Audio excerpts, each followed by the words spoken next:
few questions as well as your solution. Okay.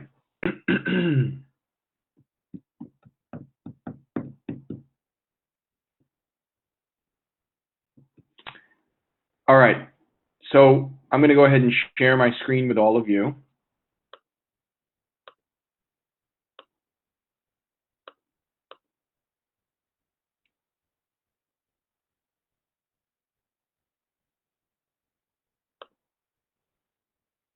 Okay, and let's take a look at the first part of the question. So we can see that we have two classes. The first is called ClimbInfo, and the ClimbInfo class has a constructor, but the implementation isn't shown. It has two methods, but their implementations are not shown.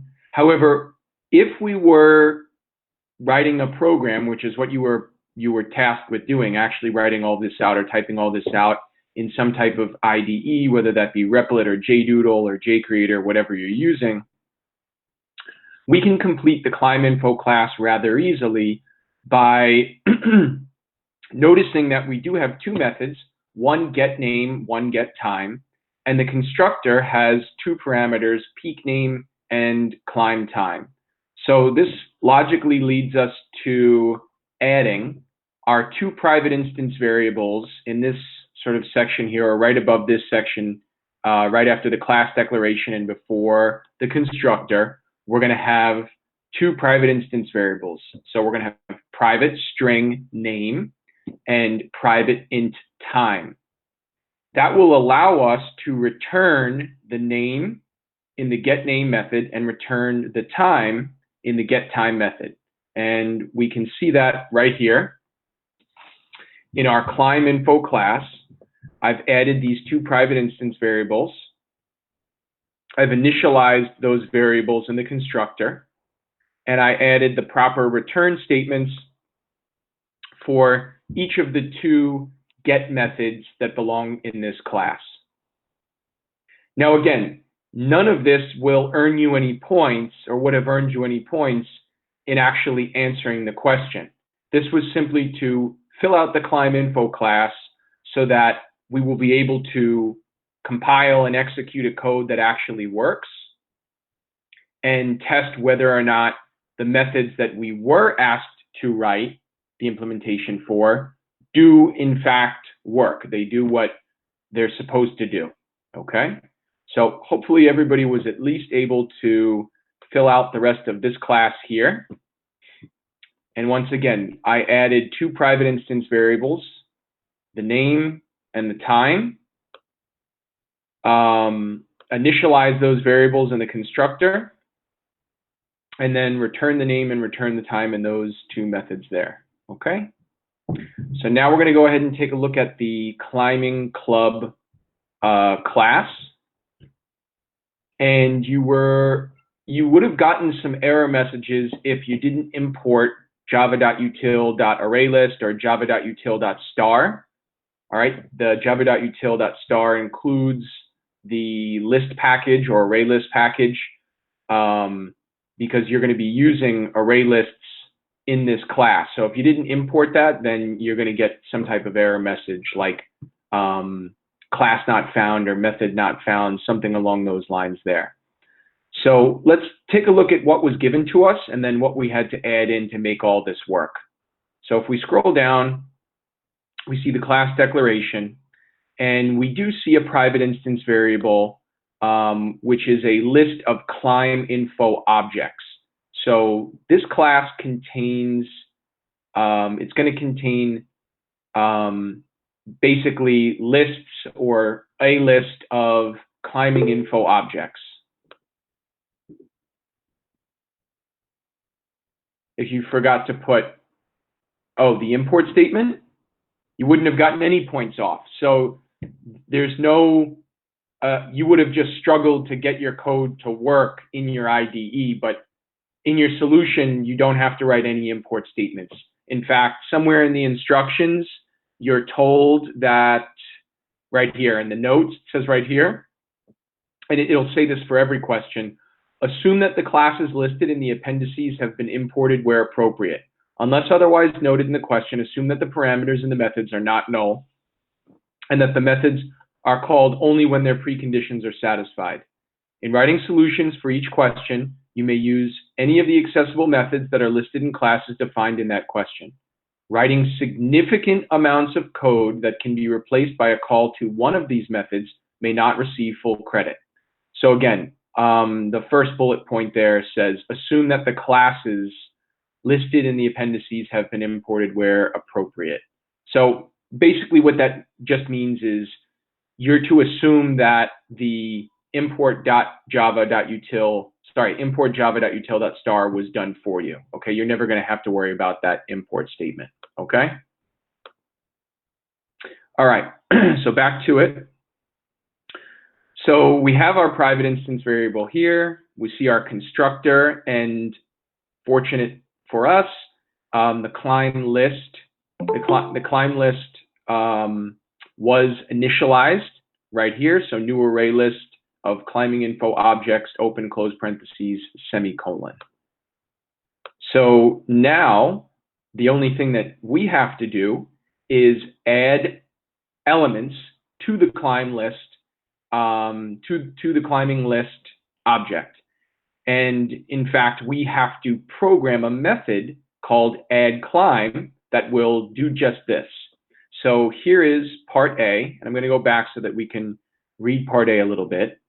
Again, just so that you're aware of how these comments are to be read. So when you see a multi-line comment that is directly above a method, that multi-line comment is associated with the method that is beneath it, not above it. So just so you know how to read it. So this multi-line comment is for the private list climb info climb list right here. This comment creates a new climbing club object. That's talking about the constructor here. So this paragraph right here, or a couple of lines where it says adds a new climb with name, peak name, and time, climb time to the list of climbs. The parameter peak name is the name of the mountain peak climbed, and the climb time is the number of minutes taken to complete the climb.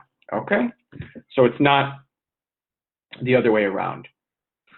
Okay then, so we're told, we're actually, and this is somewhat unique, I haven't seen this before, we are going to write the same method twice. Now, of course, you would never do that in an actual program because the program wouldn't know which method to call if it had the same return type, which it does, void, and the same name, add climb, and the same parameters in the exact same order. So part A and part B, right, this is really just in theory for this question, which is why in our problem, and I encouraged you to do this in the instructions, to change the name of your method for part B to add climb alpha for alphabetical order. Otherwise, you would have gotten some error message when you tried to check all this out in the main method, because part B is asking you to write a different implementation for the same method, okay? And in practice, that wouldn't work. So I've added, in my replit file, I've added a second add climb method, but I've also added the word alpha just onto the end of climb, okay? Part A asks us to write the add climb method where we are adding climb info objects in the order they were added. So just as we get them, we're just appending them on to the end of the list. We're just adding them on to the end of the list. And that should be fairly easy. Okay, part B, however, we're told we have to do it in alphabetical order. And when we get to that part down below, it actually gives us a hint that we're going to have to use the compare to method, because as we illustrated earlier this week, the compare to method does a nice job of letting us know whether or not a letter or a word, for that matter, which really just focuses on the first letter, assuming that the two words have unique letters that they begin with, it uses that method to determine which word or which letter comes first in the alphabet. All right, and that's going to be very useful to us in implementing the code for part B. And then we'll worry about part C later on. It actually gives us the implementation and asks us whether or not the method will work under different cases. Case 1 being whether or not it'll work correctly given part A, and then scenario 2, whether or not it'll work given the implementation from part B. Okay, so let's take a look at part A. Now, it's not going to explicitly tell you, hey, take this stuff and put it in the main method. It's going to give you something like this here, all right, which I copied and pasted into my main method. As you can see here, in my main method, I have climbing club, hiker club, new climbing club, and I added a couple of others, so I'll just delete it so that I'm consistent with the problem. Okay, so we have this one that begins with M, then Whiteface, Algonquin, and then Monadnock.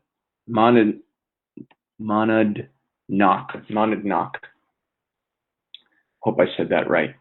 Okay, so Monadnock, Whiteface, Algonquin, Monadnock. Okay, so we have that down correctly. Next up, I have system.out_print hiker club. So I'm going to print that object and then the distinct peak name. So that's for part C right here, and I'll just comment that right here. So part C. Okay, so back to the climbing club, and let's write the implementation for part A. And we're told that given these calls to the add climb method and these parameters, that we would have a climbing list that looks like the following right here, okay?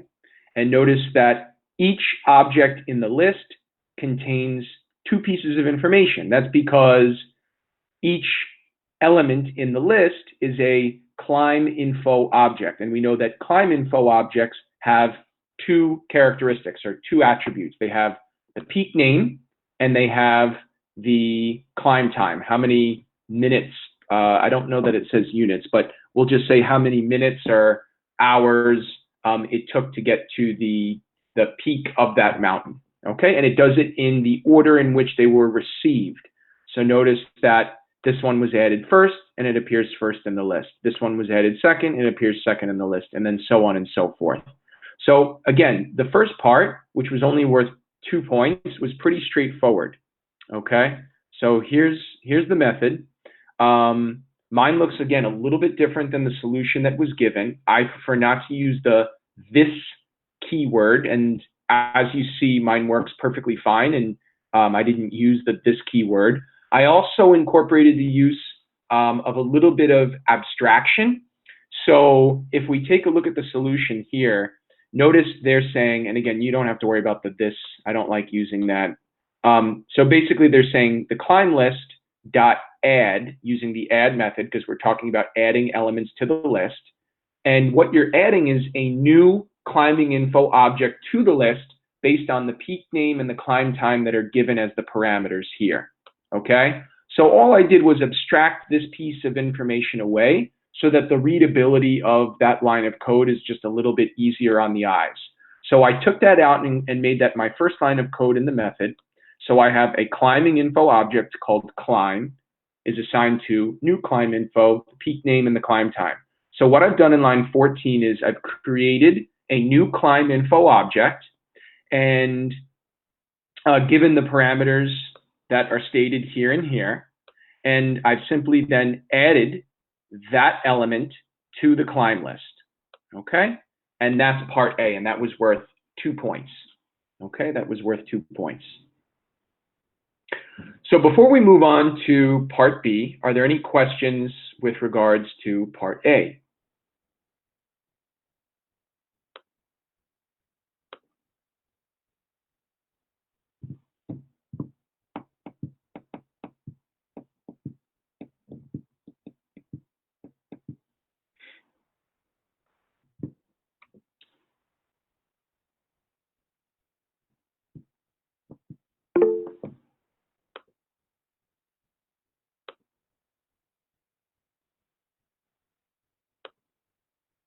Okay then, so part B, hopefully at this point is straightforward because we've spent some time looking at the question. And part B gives us the same scenario as in part A.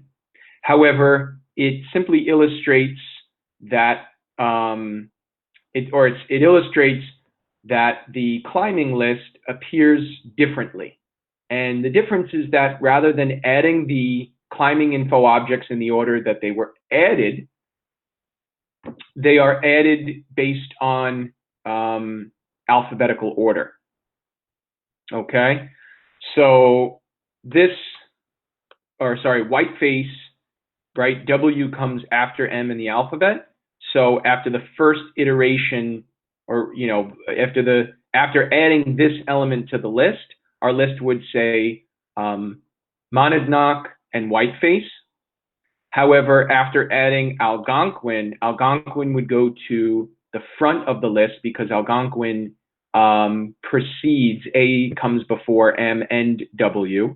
And then finally, we add Monadnock again, which comes after Algonquin, and it doesn't matter whether you place it before the original Monadnock or after. So it actually shows you right here that it doesn't matter one way or the other. So you don't have to, they could have made this even more difficult on you by stating that if there was a repetitive peak name, that then the default, or rather than another condition to consider would be the climb time, and that you would have to order it numerically. So, if basically this one would have to be correct. So we were lucky in that sense that they didn't really crush us there by adding that additional condition. Okay? All right.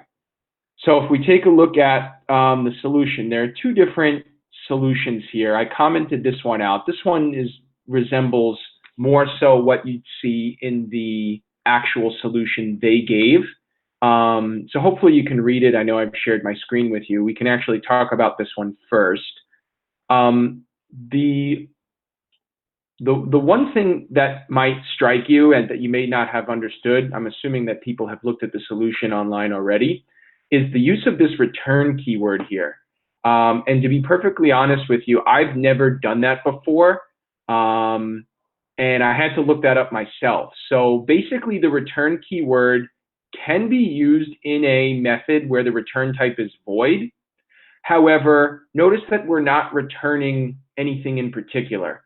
So the return keyword acts as a break, sort of. It still was a little bit ambiguous to me after having read about it because I haven't used it a lot, right? I mean, it's one thing to read about something, it's another to put it into practice. So I'd have to use it a little bit more before I become exceptionally comfortable with using it, okay? So I'm going to go ahead and focus on this part, this second solution here, which incorporates the use of a while loop and really hits on the same things fundamentally as the first one does. So the difference being that I'm using a while loop, so I have to initialize my index variable outside of the while loop, meaning before it. Then my while loop, we'll talk about this at the end, okay?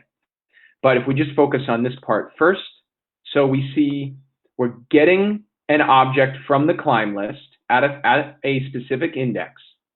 And once we get that climb list object, remember, a climb list object has two attributes, two characteristics, its name and the amount of time it took to get to the top. So it's not enough to just say climb list.getI or climb list.getIndex. We then have to use the method getName, which is from the climbing info class, in order to get the name from that object, okay? And again, the instructions tell you, right? You know that's really one of the major themes of this type of question is that you're going to be using methods from the first class in the second class. There is this has a relationship between the two. The second class has a relationship with the first class, and thus they're trying to get you to use methods from the first class in the implementation of writing methods in the second class, and they're to serve you to make your life easier, not harder, okay? So this line of code gets the object from the list.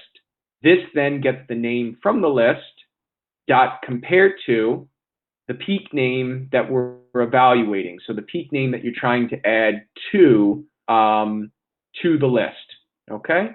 So if this evaluates to true, and sorry, this first part here is just meant to serve so we don't get an index out of bounds exception error, okay? And if you were missing something like this, I believe you'd get somewhere between a half a point and a point taken off. All right then, so we need both of these things to be true.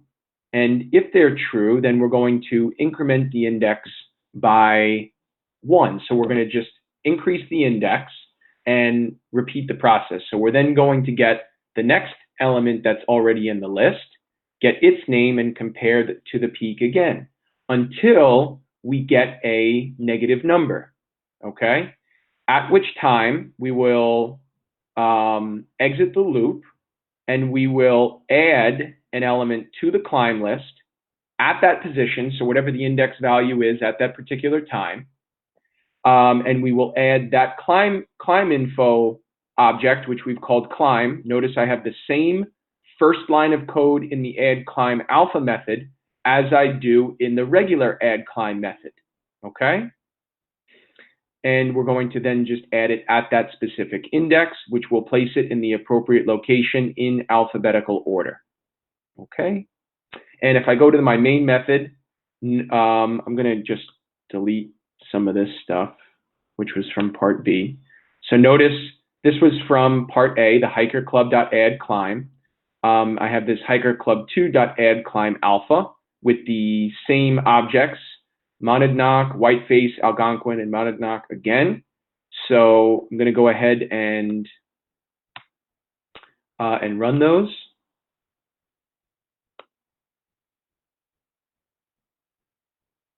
And notice it nicely printed out the peak name and as well as the amount of time. And it printed them out in the order in which they were added, whereas for the second example, it printed them out in alphabetical order, okay?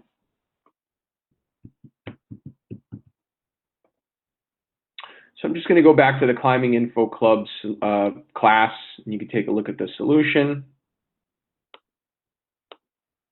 And just let that digest for a minute and let me know if you have any questions.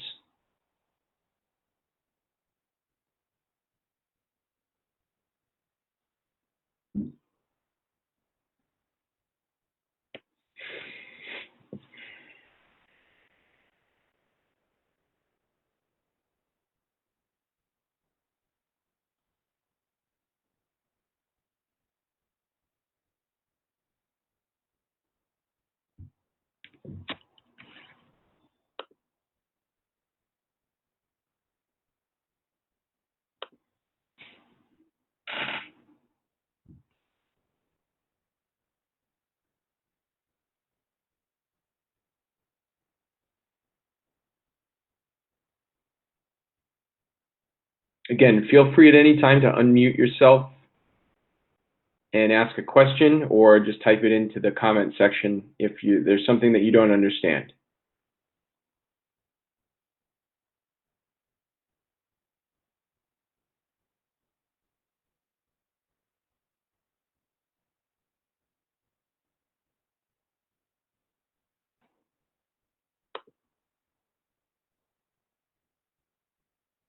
What do you mean, Jeff? Do we need to know what this does? You mean this keyword, or this in particular, like this question in particular?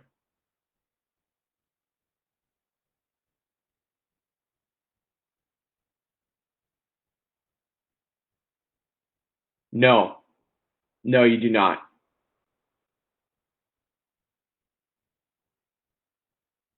Again, we just illustrated that we were able to write a correct solution without the keyword, without the use of the keyword this. So there's no reason that you would get points taken off. In fact, if we go ahead and take a look at the, right, so this is just a possible solution. Here's the rubric, right? So creates a new climbing info. This is for part B. Creates new climb info object using parametric data correctly. That just means the parameters. Did it use the parameters correctly? Do we compare the peak name value with the value retrieved from object in the list? Yes, we compare them. And it says, notice it says must use the get name method. So if you didn't use that get name method to get the name, you wouldn't have earned that point.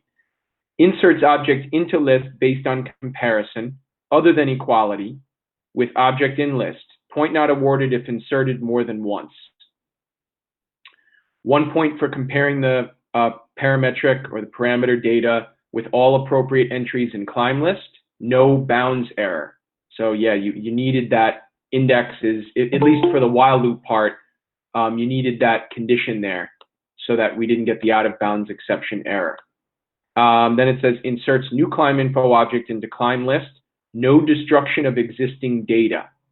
So really what they're saying here is that in order to earn this point, you can't really be like, I think what some people may have done if they didn't really know how to use the compare to method and stuff, they may have used like just put everything into the list and then maybe used a loop to scan through it to then add things to a new list and get it in alphabetical order in that manner. So you had to preserve the structure of the climb list. You couldn't be like removing things and then adding them back. So let's say you tried to use some type of like placeholder variable that was going to store a reference to an object that you removed, and then you were going to put it back in or something like that. I mean, you still would have earned the majority of the points. You just wouldn't have earned this point here. Okay. And then finally, it says inserts new climb info object in the climb list once and only once in maintaining alphabetical order. So no destruction of the existing data. That kind of hits on what we were just talking about. Okay. Anything else before we move on to part C?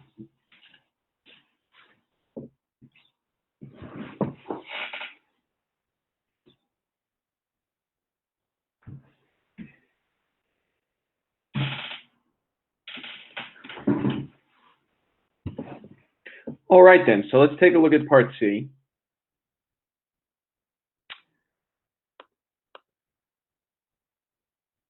So part C says the climbing club method distinct peak names is intended to return the number of different names in climb list. For example, after the following code segment has completed execution, the value of the variable num names would be 3. Because monadnock repeats itself. So there are 3 unique or 3 distinct peak names in the list. Consider the following implementation of method distinct peak names. Now, we had the distinct advantage here of being able to type this into our class and running it for each scenario, Hiker Club and then Hiker Club 2, and seeing, does this work in both cases? Now, let's say I would imagine you could just copy all this and paste it into Replit right here, and and there you go.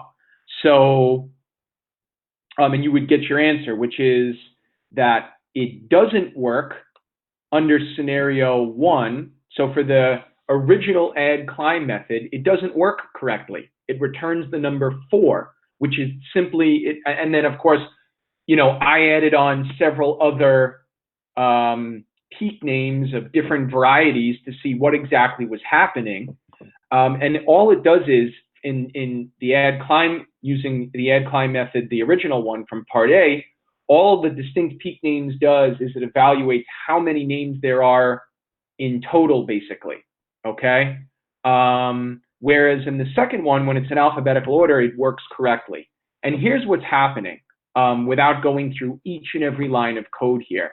So we can see this for loop here. So it's scanning through it's scanning through the list and it's storing the name, or it's storing rather the object in the info, the cur_info variable. It's then using the getName method on that object and storing it in the current name variable, and then it's evaluating that with the previous name, which was up here. Okay, and basically, if those don't equal 0, then that means that they're not equal, and thus the num names will increase by 1. So the reason it works when it's in alphabetical order is that when you have multiple peak names that are the same, they are going to, of course, appear consecutively. Whereas that may or may not be true when you just simply add them in the order in which they appear.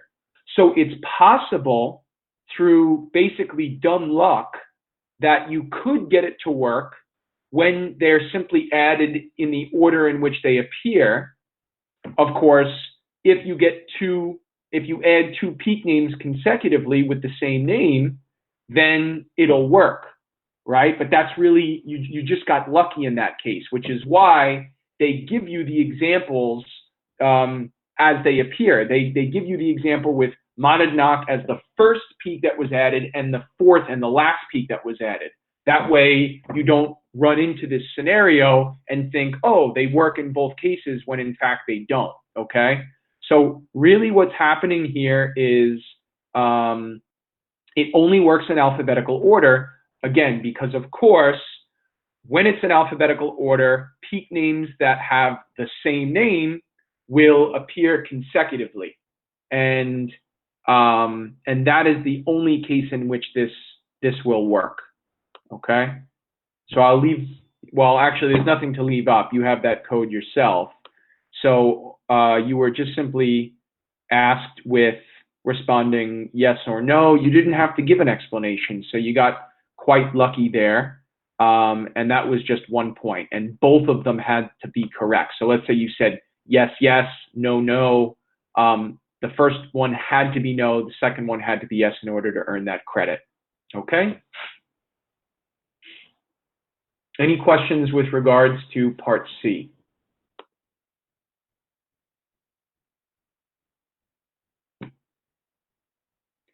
No, Matthew, the this keyword, you're not going to have to concern yourself with it, okay? All of your solutions can be written without using it.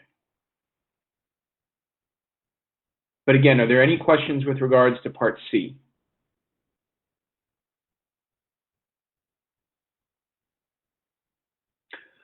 Okay, so one of the things that I worked on for a few hours actually, because I just couldn't figure it out, and it got the best of me, and we all have plenty of time, or at least I imagine we have lots of time on our hands.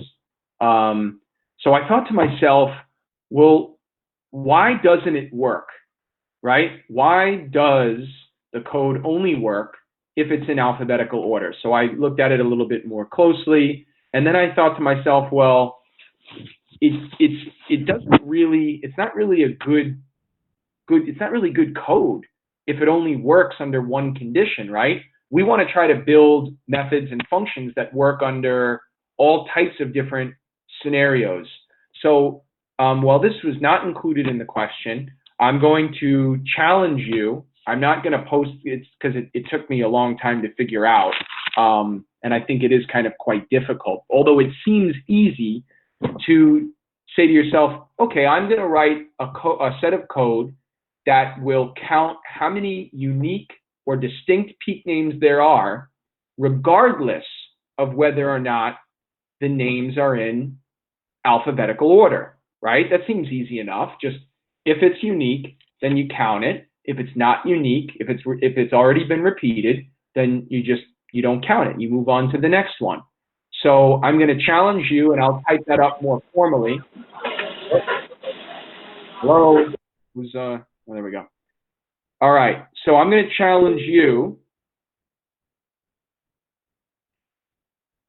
Well, Matthew, for part C, you didn't have to write your own code. That's what I'm challenging you to do now. All you had to do was answer yes or no for part C. So my challenge to you now is to write a set of code that will work under both circumstances, meaning whether it's whether it's been alphabetized or it's not been alphabetized, okay? So try to see if you can do that. I don't want you to spend, too much time on it, but you could at least spend some time thinking about it. It's a nice challenge, okay? In addition to that, our next assignment will be the 2013 exam question number 1. So if we take a look at 2013 AP CSA FRQ, okay? Number 1, notice that it has this download class, and then it has a second class called music downloads. And notice that a music download object is simply a list of download info objects, okay? Now, one thing that I'd like to point out here, all right? The music downloads class, in order to get this to work, all right? Not, if you just want to write your solution, you can, but I think it's kind of fun and, interesting if you type it up in some type of IDE, because then you can really test your code and figure out whether or not it works, right? So you can self-assess. So one of the things that the music downloads class lacks that was inherent to the previous question was that it does not have a add music downloads method, okay? So remember in the 2012 class, or in the 2012 question, we had this method called add climb. That was the whole central theme of the question. It was to write this add climb method. So there is no add music download. So you can't just say use the add. You have to create a method within that class that adds that type of object to the list, okay? So what I want you to do is I want you to use this method here that we created in the 2012 question that we just did, and you're going to use that to make this music downloads class more robust, so that you will be able to test everything out and make sure that it works correctly. Okay, so I worked on this question yesterday and typed it all up in Replit, got everything to work. So it's very similar. It has a part A and a part B, and I don't believe there was a part C. Nope, just part A and part B. Okay, so just part A and part B. Part A asks you to write a method called getDownloadInfo, which will return. Now this is a little bit tricky. This is a little bit different. Okay, the getDownloadInfo method returns a download. It's of type downloadInfo. So it's of type downloadInfo. And if we go up and just read this real quick. Okay, so it says, write the music downloads method getDownloadInfo, which returns a reference to the downloadInfo object. A reference to the object, which means it's going to return the address, right? It's hexadecimal. It's going to return its hexadecimal representation of where it exists in the program. It's not actually going to return the name and how many downloads of that particular song there have been. Okay, and I can illustrate this if I go back to my Replit account and I go to my REPLs. I'll just show you, without revealing too much, because I want you to be able to write the solution, just to show you how it works. Although I think I may have added a toString method so that it would print nicely. Right, so if you wanted it to actually print the info about the object, you would have to, that's weird. Why did I get this?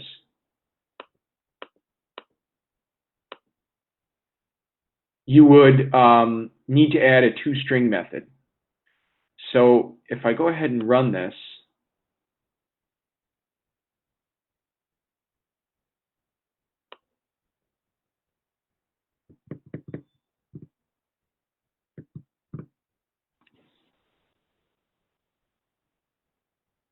and this is good stuff to see because this you might have a little bit trouble picking out from, you may have a little bit of trouble picking this out from the question itself. So if we're taking a look at the question, right, it says, hey, you have three, what are these again? Three download info objects. Each one of these are download info objects, and this whole thing represents a music download object because music download objects are lists.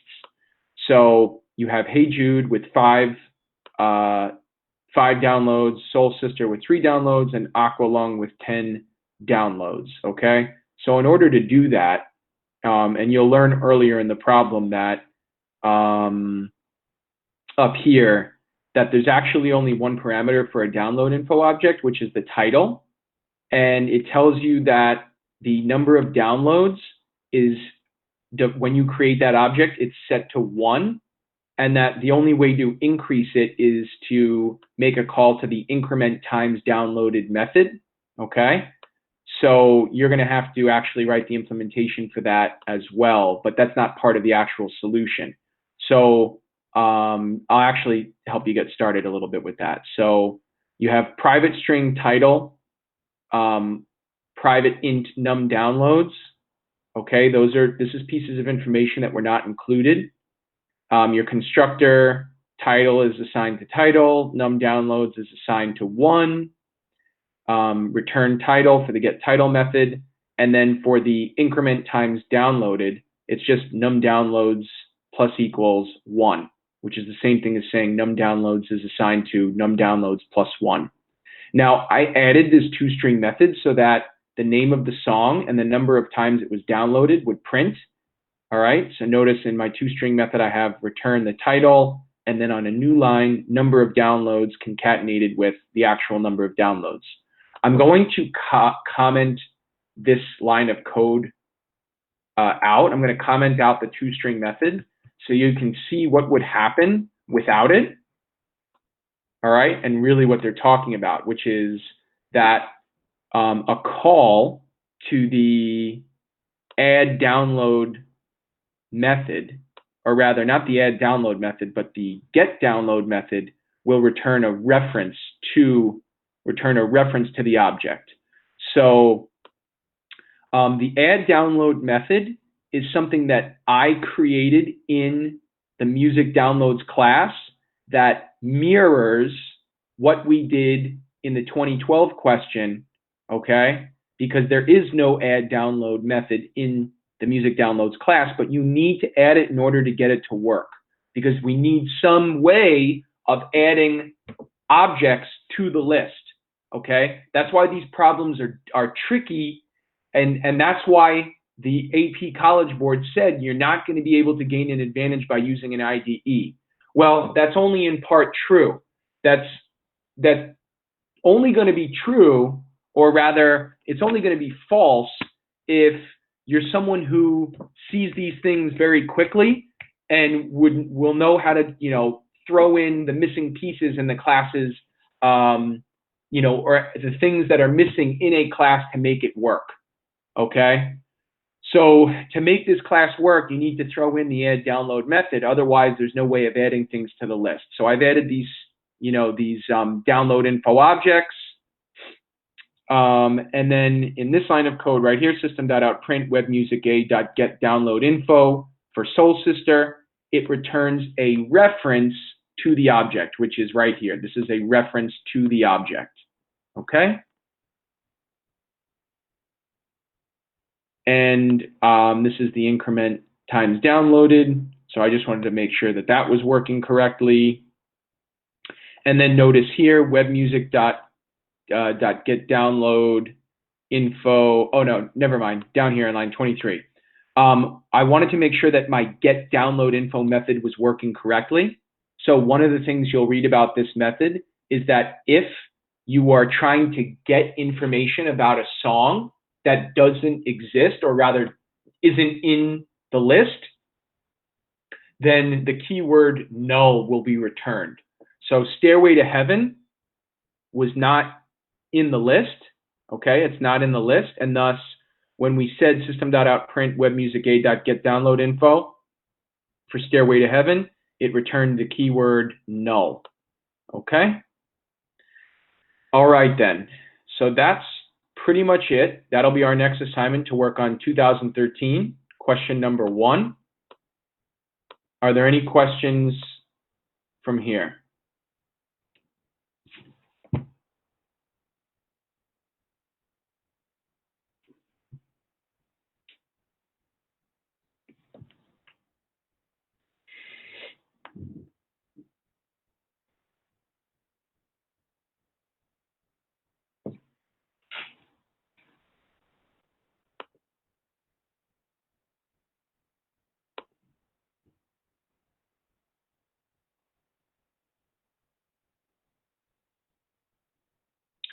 All right.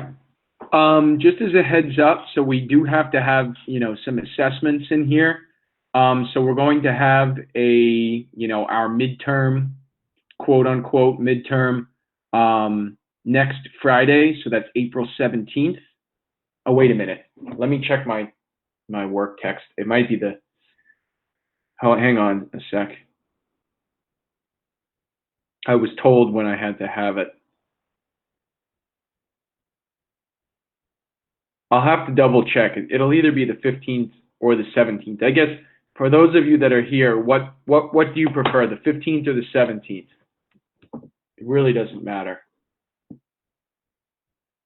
April 15th or April 17th?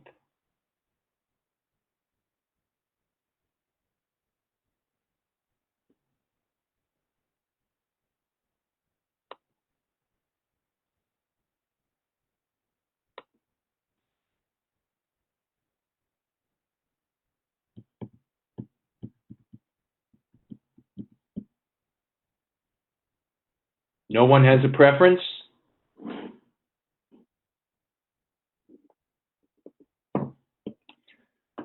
Well, okay then, I guess it'll be the 17th.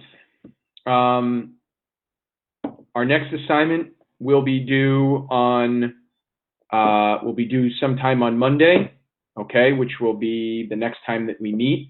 So we'll make this due just prior to our meeting on Monday at 11:59.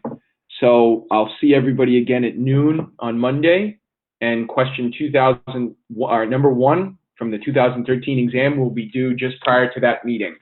So I'll see everybody then. If you have any questions, feel free to ask. Otherwise, have a great day, and I'll see everybody on Monday.